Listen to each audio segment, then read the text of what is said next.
Pennsylvania is not just the Liberty Bell and Gettysburg. The state covers 46,000 square miles, and most of what existed here before European settlement barely registers in public memory. On this list, a boulder field in Berks County, where the rocks ring like church bells, and no scientist has fully explained why. A boulder on the Allegheny River that caused a French military expedition to stop its march in 1749 because their Native American guides were bowing before it. A walled city beneath Lancaster County farmland that once held nearly 3,000 people and was abandoned within 20 years. And at number 1, a rock shelter 27 miles from Pittsburgh, where human beings lived for somewhere between 16,000 and 19,000 years. A place that challenged everything scientists believed about when people first arrived in the Americas. Stick with us to the end. That story is number 1 on this list. If this kind of deep Pennsylvania history is what you are looking for, subscribe. We cover these stories every week. Today, we are counting down 17 ancient structures in Pennsylvania no one can explain. Number 17, Ringing Rocks County Park. The stones that shouldn't sing. In Berks County, the rule is, bring a metal hammer. The boulder field is roughly 7 acres of diabase, a dense, Jurassic period igneous rock stacked up to 10 feet deep. Strike certain boulders and they ring like a church bell, not a thud, a clear, metallic tone. Not all of them ring. That is the unresolved part. A 2003 Rutgers University study proposed that rainfall-driven chemical weathering creates internal tension in the rock, but scientists call it a hypothesis, not an answer. When researchers removed ringing boulders from the pile to test them in isolation, the sound disappeared. The ring only exists within the pile. In 1890, a local doctor named J. Ott selected the most resonant specimens and performed a public concert for the local historical society.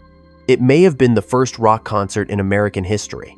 The rocks are ringing right now, at frequencies below human hearing. They never stopped. Number section, Hexenkopf Hill, the Witch's Head Sacred Hill.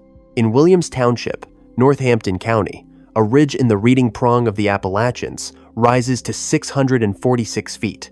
German settlers in the 18th century named it Hexenkopf, the Witch's Head, and refused to go up there at night.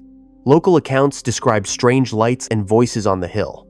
What those settlers did not know, the hill had already been modified by human hands long before they arrived. In 1877, a local historian named George Laubach sketched a map of the ridge and deposited it with the Berks County Historical Society. The map labels specific structures on the hill as Indian walls and Indian mounds. Modern field surveys by the New England Antiquities Research Association have confirmed that stone walls and stacked mounds still present on the ridge today, at approximately the same locations Laubach marked 150 years ago. Scientists collected stone samples for luminescence, dating to determine the wall's age. The results were inconclusive. The structure's age remains unknown.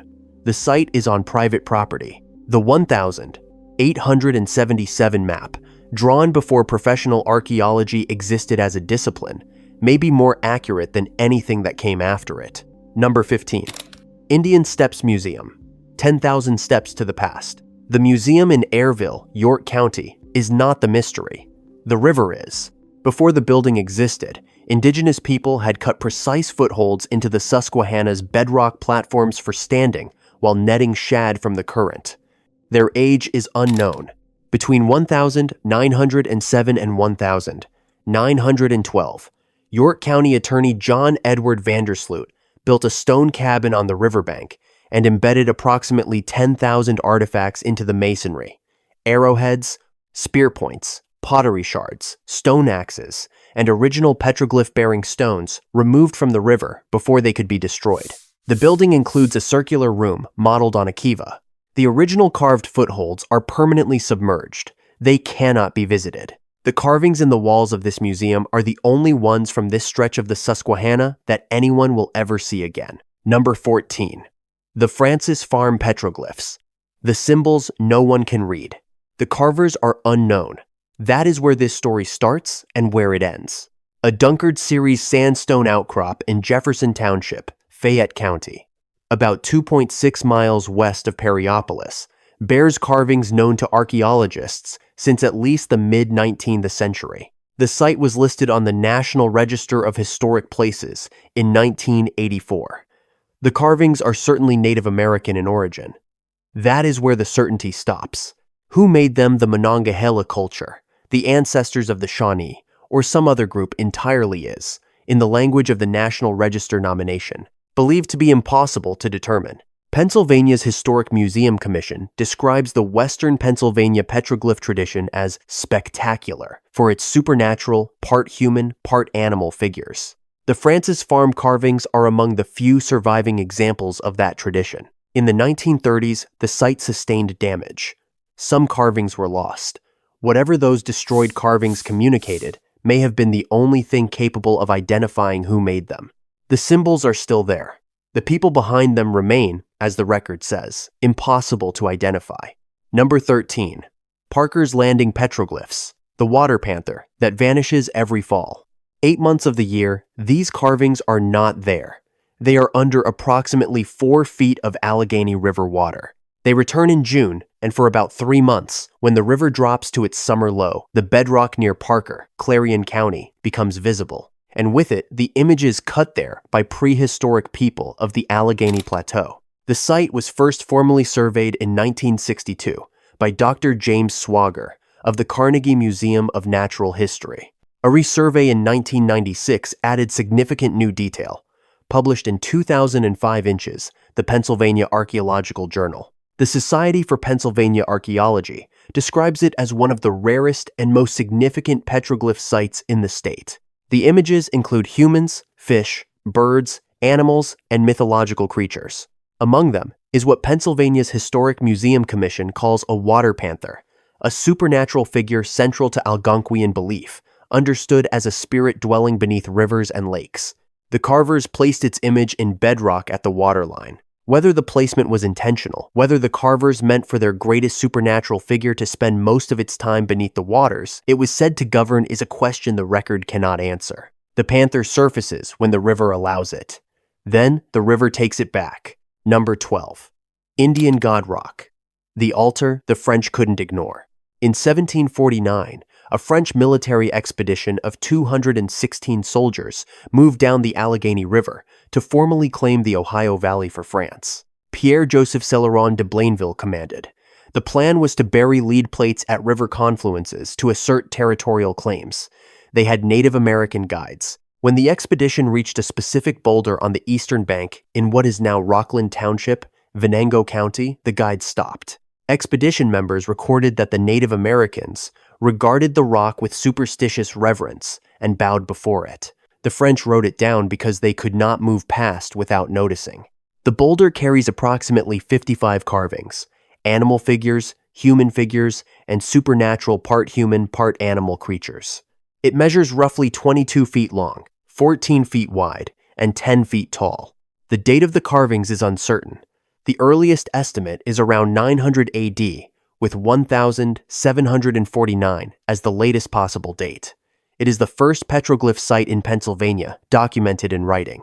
The French left 2 lead plates at the site and continued south. The rock is accessible today along the Allegheny River Trail from Coal City in Venango County, approximately 4 miles from the boulder. The French came to claim a valley. What they left behind was a written record of a boulder their guides would not pass without bowing. Number 11. The Standing Stone of Huntingdon. The monolith they took with them. In 1754, the stone was gone. Travelers through central Pennsylvania had been noting it for years.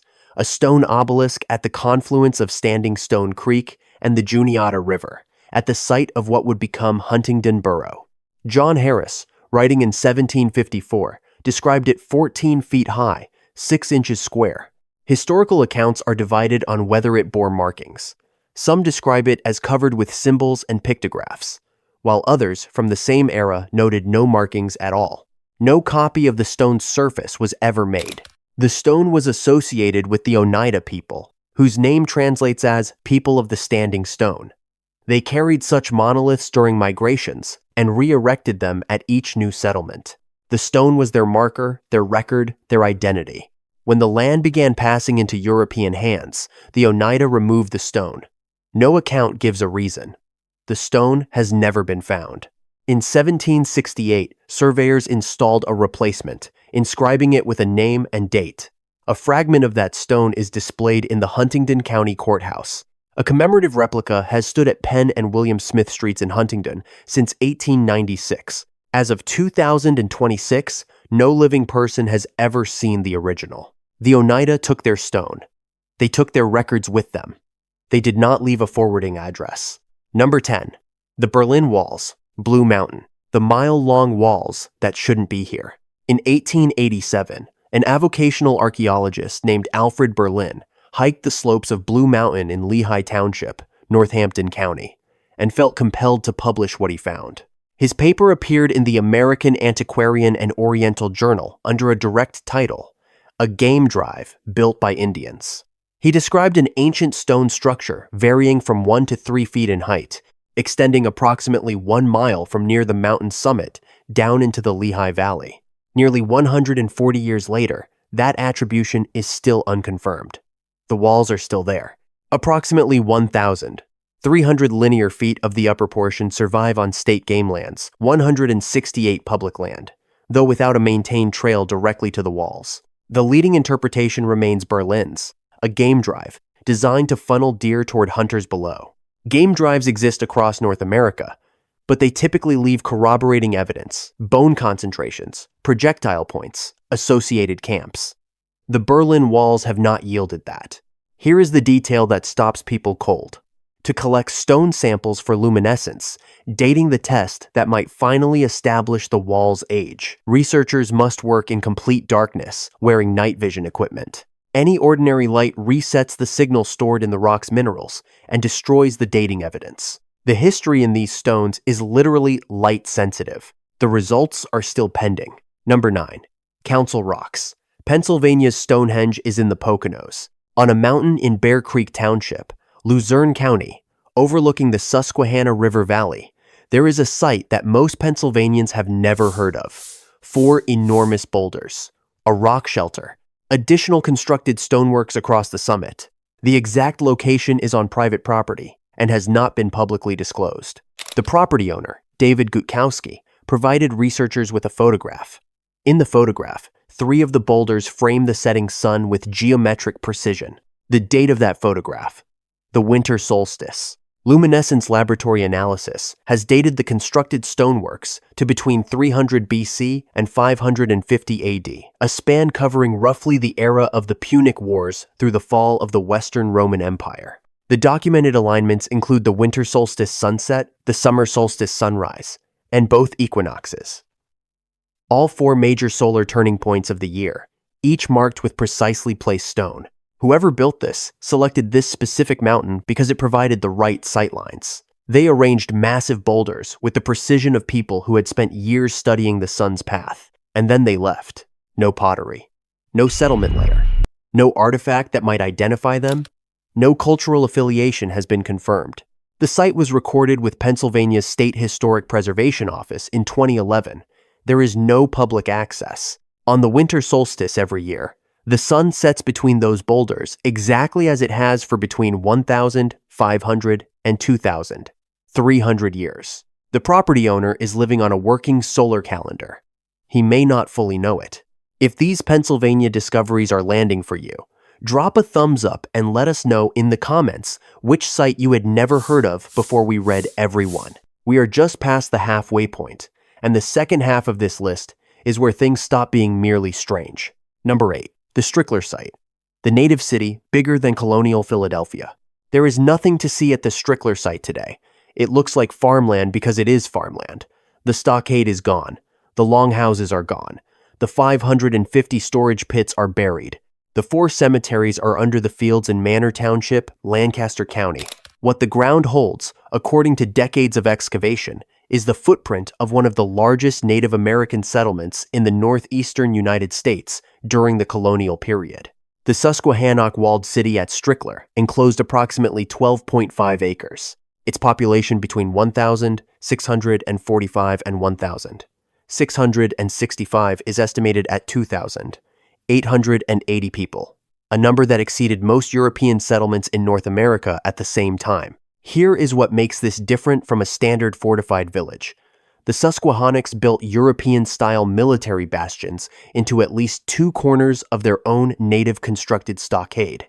They had studied European defensive architecture and incorporated it. The city was simultaneously trading with the English, the Dutch, and the Swedes while fighting the Iroquois. Within 20 years, the city was abandoned. The Susquehannock nation was then decimated by warfare and disease. By 1763, their descendants reduced to a small, peaceful village called Conestoga Town, also in Lancaster County, were killed by a mob. When archaeologists excavated the site in the 1960s and 1970s, they used bulldozers to strip the topsoil. Even then, it took multiple university field schools years to partially document it. The city is still there, beneath the fields, invisible but not gone. Number 7. Freeport Site, Earthworks, the 3 alignments in the fields of Greene County.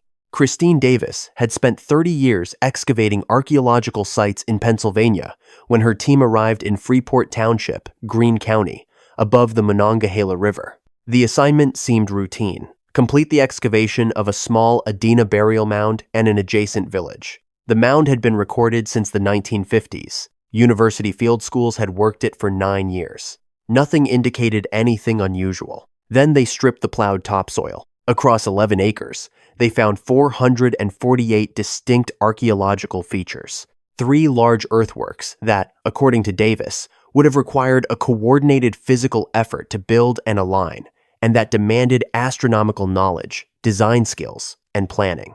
The Adena and Hopewell cultures built precisely aligned earthworks throughout the Ohio Valley, but nothing of this character had been documented previously in southwestern Pennsylvania. Instead of the expected round wigwam village patterns, the site contained a large, rectangular building, sweat houses, fences, and screens. Crescent-shaped clusters of features replaced the typical circular layouts. The site, associated with the Adena culture between approximately 500 BC and 1000 AD, did not behave like what the record suggested it should be. Davis, after 30 years of Pennsylvania fieldwork, described this discovery as the most amazing of her career. The site is not publicly accessible. The buried features remain in place, maintained in PA SPO's record. 3 aligned earthworks, where a small Adena village was expected to be. That detail does not resolve on inspection, it just sits there. Number 6. McKees Rocks Mound, the greatest burial mound in western Pennsylvania gone. In 2008, a Seneca delegation climbed the bluff, overlooking the Ohio River in McKees Rocks, 4 miles west of downtown Pittsburgh, to find what remained of the largest known Native American burial mound in western Pennsylvania. There was nothing. The bluff had been quarried away. Before any of that, before the Carnegie Museum came in 1896, before the amateur diggers who followed, before the road-building projects of the early 20th century, the McKees Rocks Mound stood 16 feet high and 85 feet in diameter at the confluence of Chartiers Creek and the Ohio River. The Adena people began constructing it around 200 BC. The Hopewell culture used it after them. The site sat at a location that had been continuously inhabited for approximately 16,000 years. In 1896, Andrew Carnegie funded an excavation led by Carnegie Museum archaeologist Frank M. Garodet.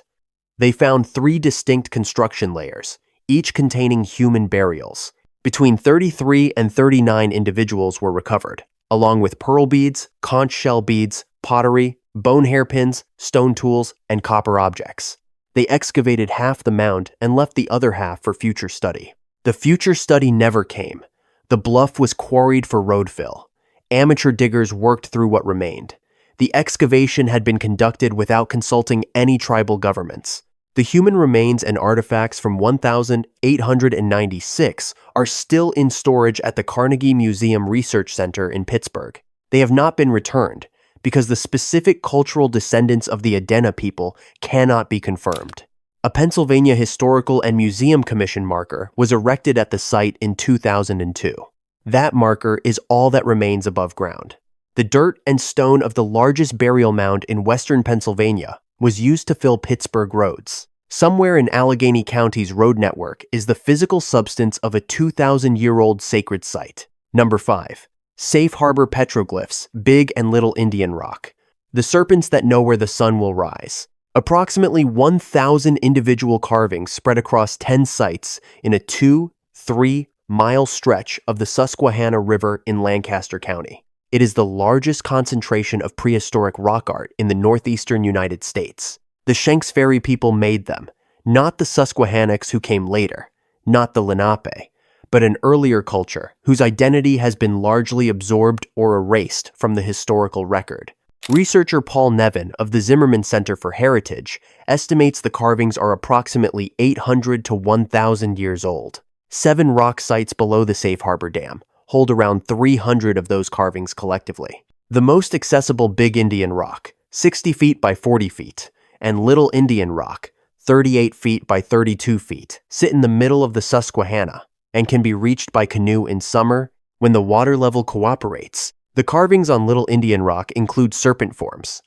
When Nevin consulted with an elder of the Mexica people in Central America, the elder identified those serpents as solar markers. Their orientations track the sunrise on the winter solstice and the sunset on the summer solstice.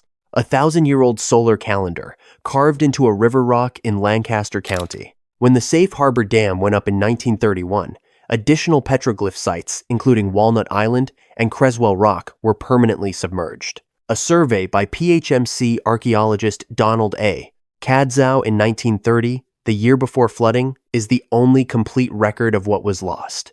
Those carvings are gone. 7 images from this complex are permanently reproduced in the floor tiling of the Pennsylvania State Capitol in Harrisburg. Pennsylvanians walk over them on State House tours every week. Most of them have no idea. Number 4. The Northeast Pennsylvania Cairn Ridge. The 300 piles of stones no one claimed. The location cannot be given.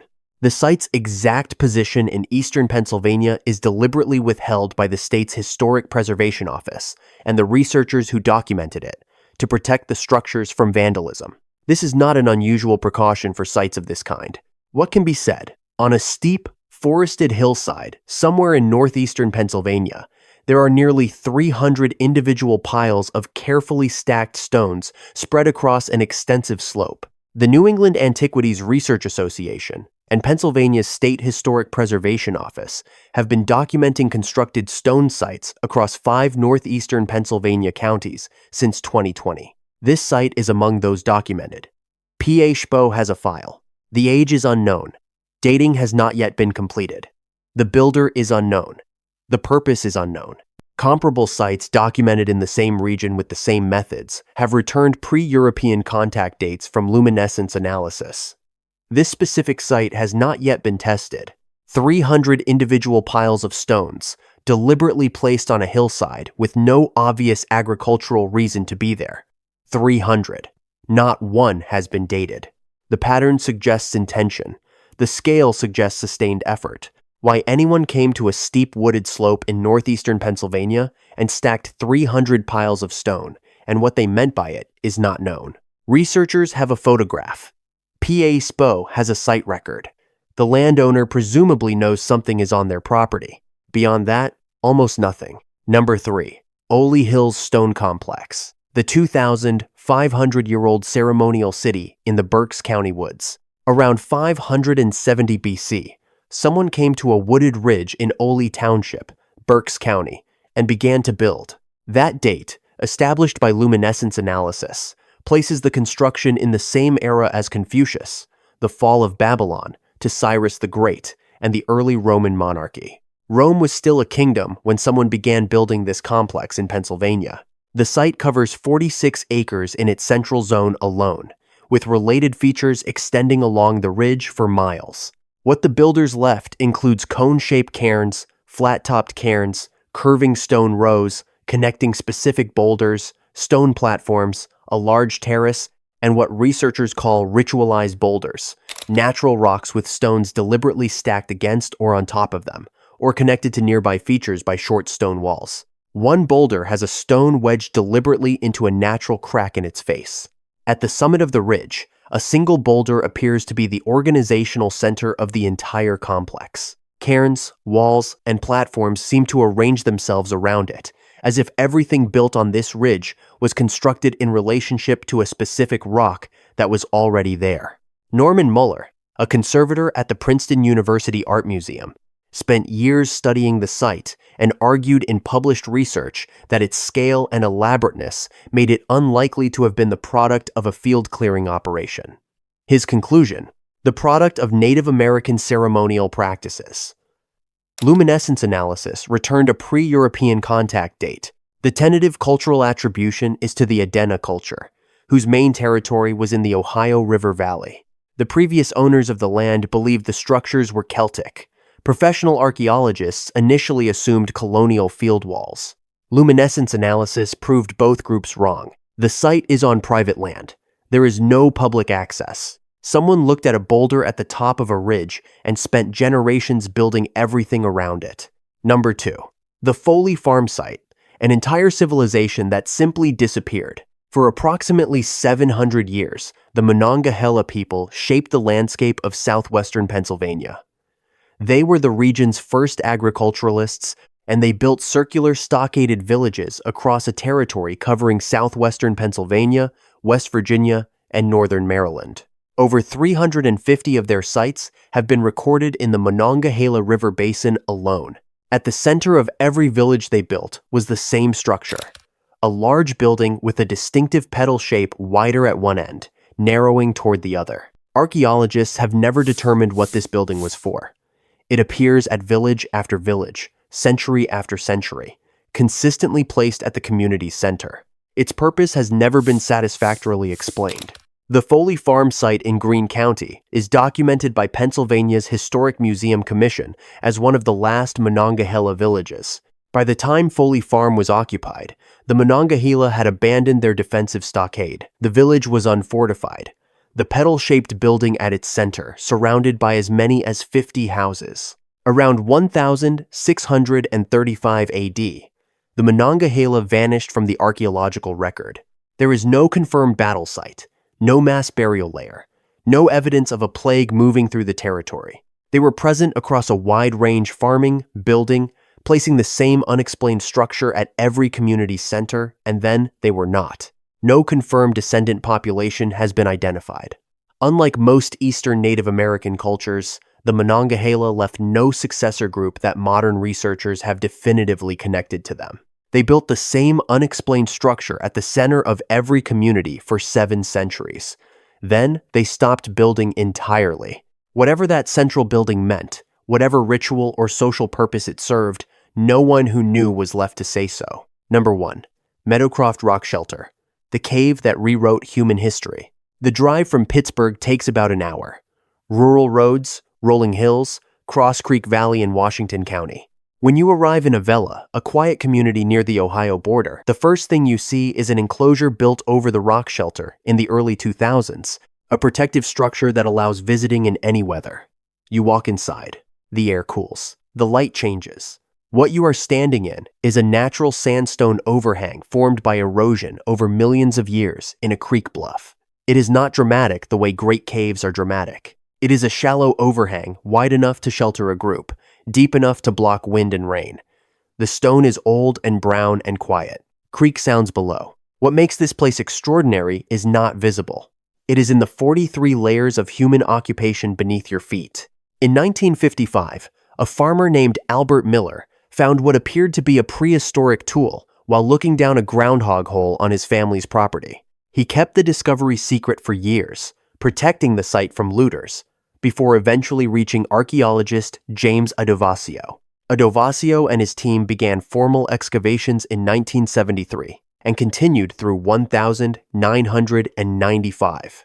What they found overturned the dominant theory of when people first arrived in the Americas. The accepted model was that the first Americans crossed from Asia via a land bridge corridor roughly 13,000 years ago, following Ice Age megafauna south. When Adovasio's team sent fire pits, tools, and organic material from Meadowcroft to radiocarbon labs, the dates came back at approximately 16,000 years before present. Some samples extended to 19,000 years.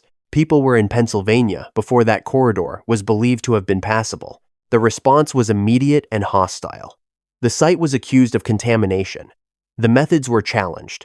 Adovasio defended his findings for decades in one of American archaeology's more sustained scientific disputes. Today, the pre-Clovis interpretation at Meadowcroft is increasingly accepted, and new evidence from South America has pushed the timeline of human arrival in the Americas back even further. The excavation recovered over 2,000 stone tools and flakes, 150 fire pits, and approximately 1 million animal and plant remains. A unique projectile point found here, named the Miller lanceolate, after the farmer who made the original discovery, has no confirmed parallel. The oldest organic material recovered from Meadowcroft is a single piece of bark, charred by fire, dated to approximately 19,000 years before present. One piece of bark. Meadowcroft is a National Historic Landmark, operated by the Senator John Hines History Center, a Smithsonian affiliate. It is open from May through November. Adults pay $15 to enter. Adjacent to the rock shelter, reconstructed historical villages on the same property depict life in 1570, 1770, and 1820, a timeline ending 200 years ago, built around a sandstone overhang that was already ancient when Rome was founded. A groundhog dug a hole in 1955. What was found inside may be the oldest evidence of a human presence in the Western Hemisphere. Pennsylvania covers 46,000 square miles, and a history that stretches tens of thousands of years before statehood. Most of it is still being found, one luminescence test at a time. The one that stays with me is Meadowcroft. Not for its scale, it is a modest sandstone overhang above a creek. For Albert Miller, keeping a secret for years. And for the groundhog. Which of these sites surprised you most? Leave it in the comments. If this kind of Pennsylvania history is what you come here for, subscribe. We post these stories every